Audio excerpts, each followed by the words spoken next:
Мен Алмасхан Арсен, 5-А сынып оқушысы. Мен карантин уақытында Абай атамыздың қара сөздерін, өлеңдерін оқып жүрмін. Бұл менің інім 3-ші сынып оқиды. Ол да ертегілерді оқып жүр. Сұр бұлт түсі суық қаптайды аспан, күз болып дымқыл тұман жерді басқан. Білмеймін тойғаныма, тоңғаныма, жылқы ойнап бие қашқан, тай жарысқан. Ақ киімді денелі, ақ сақалды, соқыр мылқау танымас тірі жанды. Үсті басы ақ қырау, түсі суық, басқан жері сықырлап келіп қалды.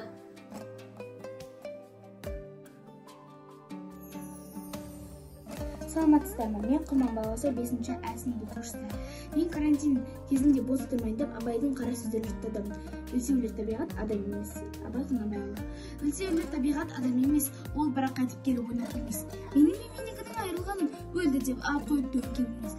Көп адам дүниеге бой алдырған, ой алдырып аяғынан көп шығарып өлді деуге сиямау тұлғашы өмір тұғым артынан сөз қалдырған. Кім жүрер тіршілікке көңіл бөлмей, бақи қалмас фениктің мінін көрмей. Мені қайда екенін таба алмайсың, терең ойды термеліп соңынан. Дүниеге дос, ақиретке бірдей болмас. Екеуі тап бірдей орын қалмас. Дүниеге алдық, мақшарға амалсыздық, иманы түгел деуге аузымыз.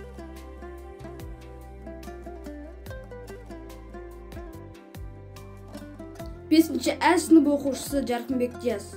Бос уақытымда кітап оқуым өткіземін. Абай Құнанбаев жасымда ғылым бар деп ескермедім.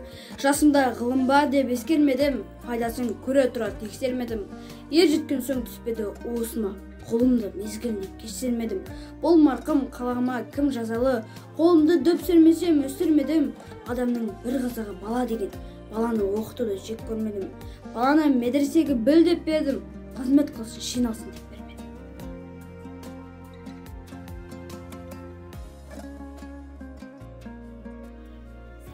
Мен 5-А сынып оқушысы Нышанбек Сәнем. Мен карантин уақытында көптеген әдеби қызықты кітаптарды оқыдым. Соның ішінен маған Абай Құнанбайұлының қара сөздері, өлеңдері қатты ұнады. Абай Құнанбайұлы 1845 жылы дүниеге келіп, 1904 жылы дүниеден өткен. Абай Құнанбайұлы ұлы ақын, қазіргі Шығыс Қазақстан облысының Семей өңіріндегі Шыңғыстауда дүниеге келген. Абай Құнанбайұлының жасымда ғылым бар деп ескермедім өлеңі қатты ұнайды.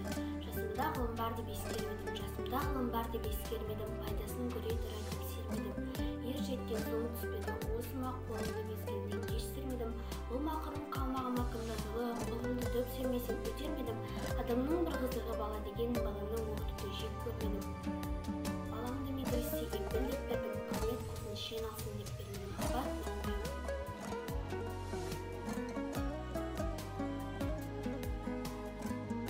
Саламатсыздар ма?